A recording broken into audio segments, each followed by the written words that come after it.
Hello friends, welcome to my channel study with Simar. आज हम करेंगे एनसीईआरटी क्लास 12 हिस्ट्री के 6th चैप्टर का 5th पार्ट, जिसका नाम है भक्ति सूफी परंपराएं। तो वो जो हमने 4th पार्ट पढ़ा था, उसकी जो एंडिंग थी वो थी शेख निजामुद्दीन औलिया की खानकाह से की थी कि शेख निजामुद्दीन औलिया की खानकाह कहाँ स्थित है। दिल्ली शहर की बाहरी सीमा पर यमुना नदी के किनारे ग्यासपुर में इनकी खानकाह। और इनके बारे में हमने और भी बहुत कुछ पढ़ा था। अगर वो आपने नहीं देखा तो उसका लिंक आपको डिस्क्रिप्शन बॉक्स में मिल जाएगा, आप वहां से देख सकते हैं। तो इससे आगे हम स्टार्ट करते हैं। तो इनकी खानकाह में लंगर चला करता था और ये फुतूह पर निर्भर होते थे। फुतूह का मतलब है बिना मांगी हुई खैर, यानी ये मांगते नहीं थे कि हमें इस चीज की जरूरत है, यहाँ इस चीज की कमी है, लेकिन यदि कोई ले आता था दान के लिए तो वो उसे ले लिया करते थे। इसे कहते हैं फुतूह। ये फुतूह पर निर्भर होते थे। इसके अलावा यहाँ पे बहुत सारे कवि भी आए, बहुत सारे लेखक भी आए जो इनकी खानकाह में आए और इन्होंने शेख निजामुद्दीन औलिया के बारे में लिखा भी है, जैसे कि अमीर खुसरो और अमीर हसन सिजजी।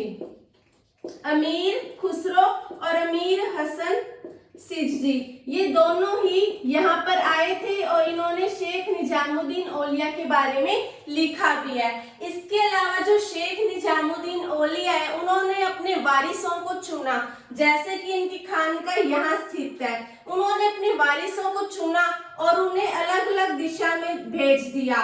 किस कारण से उन्होंने अलग अलग दिशा में उन्हें इसलिए भेजा ताकि वो दूसरी दिशाओं में भी उनकी खानकाह की स्थापना कर सके। इससे क्या होगा, इससे दूसरे लोगों को भी उसके बारे में जानकारी मिलेगी, जिससे दूसरे लोगों को भी पता चलेगा कि ये भी कुछ होता है और लोगों की इनके प्रति आस्था बढ़ जाएगी और लोग यहाँ पे आना शुरू हो जाएंगे। इस कारण से शेख निजामुद्दीन औलिया ने अपने वारिसों को चुना और उन्हें अलग अलग दिशाओं में खानकाह की स्थापना के लिए भेज दिया। तो ये हमने यहाँ पर पढ़ लिया। अब यहाँ पे हमने क्या पढ़ा, शेख निजामुद्दीन औलिया की खानकाह के बारे में पढ़ा है। अब हम पढ़ेंगे दरगाह के बारे में। यदि उपमहाद्वीप की बात की जाए तो यहाँ पे 5 महान चिश्ती संतों की दरगाह है। 5 महान चिश्ती संतों की दरगाह। एक तो है पाकिस्तान में और जो बाकी 4 है वो है भारत में। एक पाकिस्तान में, बाकी 4 भारत में है एट प्रेजेंट। और इसके अलावा जो सबसे ज्यादा पूजनीय है, जिसकी सर्वाधिक पूजा की जाती है, सबसे ज्यादा आस्था प्रकट की जाती है, वो कौन सी दरगाह है? वो है शेख मुइनुद्दीन चिश्ती की दरगाह। ये आपने याद करना है, जिस दरगाह की सबसे ज्यादा पूजा की जाती है, जो सबसे ज्यादा मतलब आस्था जिसमें लोग रखते हैं, वो कौन सी दरगाह है? शेख मुइनुद्दीन चिश्ती की दरगाह है। जो शेख मुइनुद्दीन चिश्ती है उन्हें गरीब नवाज भी कहा जाता है, गरीब नवाज भी कहा जाता है। इसके अलावा मैंने आपको अभी यहाँ पे बताया कि जो शेख मुइनुद्दीन चिश्ती की जो दरगाह है वो सबसे ज्यादा पूजनीय है। तो आप मुझसे ये पूछोगे कि शेख मुइनुद्दीन चिश्ती की दरगाह है कहाँ पे? तो इनकी दरगाह है राजस्थान के अजमेर में। राजस्थान के अजमेर में इनकी दरगाह स्थित है। इसके अलावा ये जो दरगाह है वो गुजरात और जो दिल्ली है, वो जो व्यापारिक मार्ग आता है उसके बीच में स्थित है। इस कारण से यहाँ पे जितने भी व्यापारी लोग जाते हैं या आते हैं वो इनकी दरगाह से होकर जरूर जाते हैं। और आपने ये बात याद करनी है कि जो पहला शासक इनकी दरगाह पे आया था वो था मोहम्मद बिन तुगलक। मोहम्मद बिन तुगलक। फिर आपने याद करना है, पहला ऐसा शासक जिसने यहाँ पर इमारत बनाई थी वो है सुल्तान गियासुद्दीन खिलजी। सुल्तान गियासुद्दीन खिलजी। और फिर आपने याद करना है कि जो अकबर है, अकबर यहाँ पर 14 बार आ चुका था। अकबर यहाँ पर 14 बार आ चुका था। कभी वो कोई युद्ध जीत जाता था तो आया करता था, या फिर जब उन्हें पुत्र रत्न की प्राप्ति हुई थी तो आया करता था। और जितनी बार भी वो आता था यहाँ पे कोई ना कोई भेंट लेकर आता था, कोई ना कोई दान के लिए चीज लेकर आता था। जितनी वो चीज यहाँ पर दान देता था वो सारी की सारी शाही दस्तावेज में लिखी हुई है, उसका रिकॉर्ड सारा शाही दस्तावेज में आपको मिल जाएगा। इससे आगे हम करेंगे भाषा और संपर्क। तो मैंने आपको स्टार्टिंग में समझाया था कि जो चिश्ती थे वो स्थानीय परिवेश में अच्छी तरह से ढल चुके थे, उन्होंने मतलब उसमें अच्छी तरह से घुल मिल चुके थे। तो यही चीज आपने यहाँ पे पकड़नी है कि वो स्थानीय परिवेश में अच्छी तरह से ढल चुके थे, यानी उन्होंने जो स्थानीय भाषा है यहाँ की उसको भी अपना लिया था, स्थानीय भाषा को इन्होंने अपनाया। इसके अलावा जो दिल्ली में चिश्ती सिलसिला है उसमें जो लोग रहते हैं वो भी हिंदवी भाषा में बात किया करते थे। अब मैं आपको हिंदवी के बारे में थोड़ा सा बता देती हूँ। हमने 5th चैप्टर में पढ़ा था एक कि सिंधु नदी के पूर्व के क्षेत्र को तुर्कों ने, यानी जो पूर्व का क्षेत्र है उसे तुर्कों ने क्या कहा, उसे तुर्कों ने हिंदुस्तान कहा। और यहाँ के जो निवासी यानी यहाँ पे जो लोग रहा करते हैं उसे क्या कहा, उन्हें कहा इन्होंने हिंदू। यहाँ पे निवासी है मतलब किसी क्षेत्र के लोगों से लिया गया, ना कि किसी धर्म से लिया गया है। और ये जो भाषा बोला करते थे यानी हिंदू जो भाषा बोलते थे वो क्या थी, हिंदवी। फिर से समझा देती हूँ। तुर्कों ने सिंधु नदी के पूर्व के क्षेत्र को हिंदुस्तान कहा, वहां पे रहने वाले लोगों को हिंदू कहा, और वहां पे रहने वाले लोग जो भाषा बोला करते थे उसे हिंदवी कहा। तो ये आपको समझ आ गया होगा। मैंने अभी आपको बताया कि जो दिल्ली में चिश्ती सिलसिला है वहां पर जो लोग रहते थे वो भी हिंदवी भाषा में बातचीत किया करते थे। इसके अलावा जो बाबा फरीद है उन्होंने भी यहाँ की क्षेत्रीय भाषा में बहुत सारे काव्य लिखे थे जो गुरु ग्रंथ साहिब में संकलित है। इसके अलावा और भी बहुत सारे संत हुए जिन्होंने यहाँ की स्थानीय भाषा में लंबी कविताएं लिखी थी, और कुछ ऐसी कविताएं भी थी जो घर की औरतें घर के काम करते वक्त गाया करती थी, वो घर के काम काज से रिलेटेड थी। तो ये जो भाषा और संपर्क वाला टॉपिक है ये हमारा कंप्लीट हो गया है।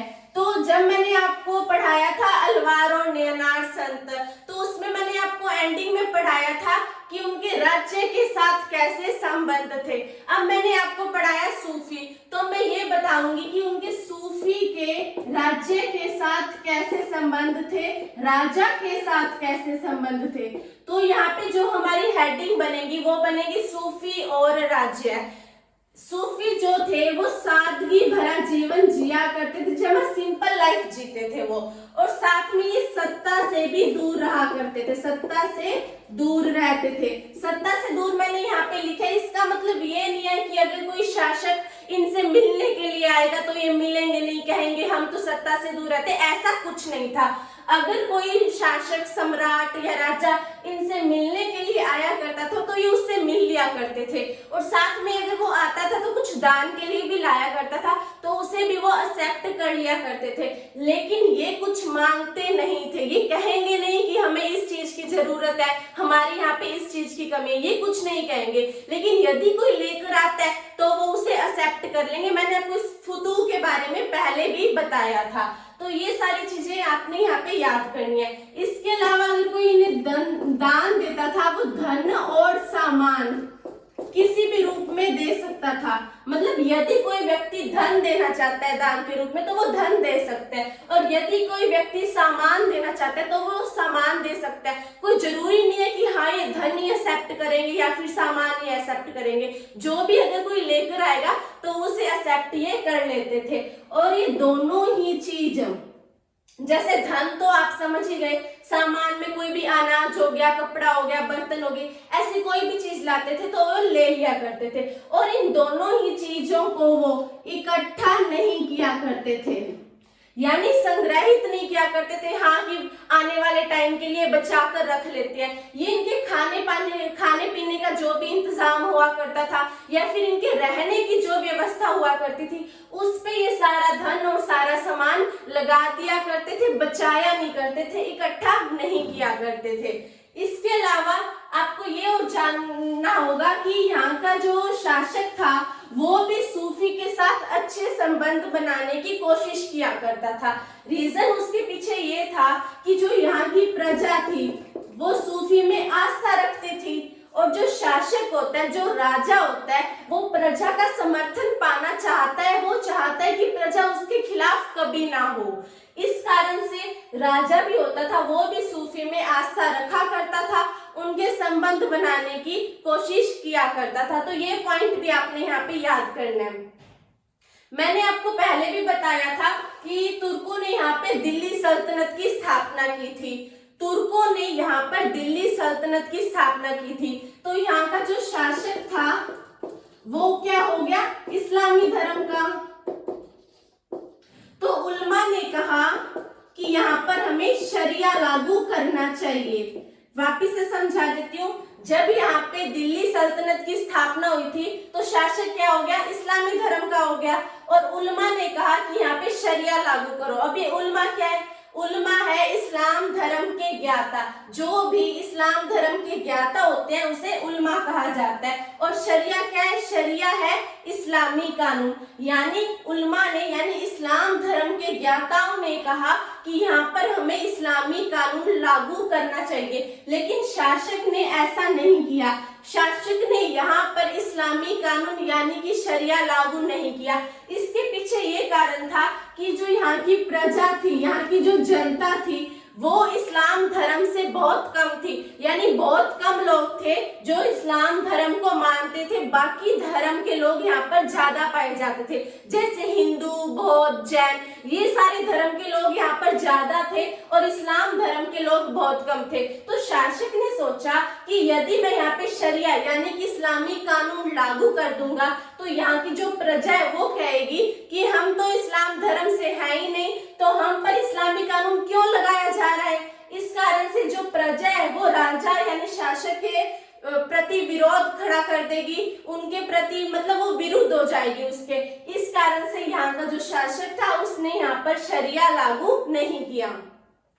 तो ये सारी चीजें हमने पढ़ी सूफी और राज्य के बारे में। तो कई बार क्या होता था कि सूफी और जो शासक है उसमें कई बार तनाव की स्थिति भी उत्पन्न हो जाती थी। सूफी और शासक में तनाव की स्थिति भी उत्पन्न हो जाया करती थी, क्योंकि सूफी थे वो धार्मिक उच्च थे, मतलब ये खुद को धर्म के रूप में बड़ा मानते थे और शासक तो खुद को वैसे ही बड़ा मानते हैं। और जो सूफी है वो चाहते हैं कि सारे उन्हें झुककर प्रणाम करें, उनकी रिस्पेक्ट करें। शासक भी यही चाहता है, शासक चाहते हैं कि सारे उन्हें झुककर प्रणाम करें, उनकी रिस्पेक्ट करें। इसके अलावा जो सूफी है और जो शासक है दोनों को ही पदवी देकर या फिर कोई संबोधन देकर उन्हें खुश कर दिया जाता था। जैसे कि जो शेख निजामुद्दीन औलिया है उनको भी उनके अनुयायियों ने एक पदवी दी थी जो है सुल्तान उल